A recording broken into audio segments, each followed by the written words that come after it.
ರಾಜ್ಯದ ಹಲವೆಡೆ ಮುಂದಿನ 3 ದಿನ ಗುಡುಗು ಸಹಿತ ಭಾರೀ ಮಳೆಯಾಗುವಂತಹ ಸಾಧ್ಯತೆ ಇದೆ ಎಂದು ಹವಾಮಾನ ಇಲಾಖೆ ಮುನ್ಸೂಚನೆಯನ್ನ ನೀಡಿದೆ. ಹವಾಮಾನ ಇಲಾಖೆಯ ವರದಿ ಪ್ರಕಾರ ಕರಾವಳಿ ಜಿಲ್ಲೆಗಳಾದ ದಕ್ಷಿಣ ಕನ್ನಡ, ಉಡುಪಿ ಮತ್ತು ಉತ್ತರ ಕನ್ನಡ ಜಿಲ್ಲೆಗಳಲ್ಲಿ ಮುಂದಿನ 48 ಗಂಟೆಗಳ ಕಾಲ ಸಾಧಾರಣ ಮಳೆಯಾಗುವ ಸಾಧ್ಯತೆ ಇದೆ.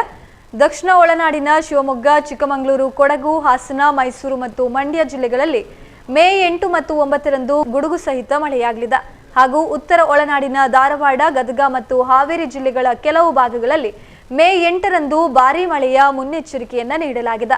ಮಳೆಯ ಸಮಯದಲ್ಲಿ ಕೆಲವು ಜಿಲ್ಲೆಗಳಲ್ಲಿ ಗಂಟೆಗೆ 40 ರಿಂದ 50 ಕಿಲೋಮೀಟರ್ ವೇಗದಲ್ಲಿ ಬಲವಾದ ಗಾಳಿ ಬೀಸುವ ಸಾಧ್ಯತೆ ಇದೆ. ಬೆಂಗಳೂರು ನಗರ ಮತ್ತು ಸುತ್ತಮುತ್ತಲಿನ ಭಾಗಗಳಲ್ಲಿ ಮೋಡ ಕವಿದ ವಾತಾವರಣ ಕೂಡ ಇರುತ್ತದೆ. ಮುಂದಿನ 24 ರಿಂದ 48 ಗಂಟೆಗಳಲ್ಲಿ ಸಂಜೆ ಅಥವಾ ರಾತ್ರಿ ವೇಳೆಗೆ ಗುಡುಗು ಸಹಿತ ಮಳೆಯಾಗುವ ಸಾಧ್ಯತೆ ಇದೆ.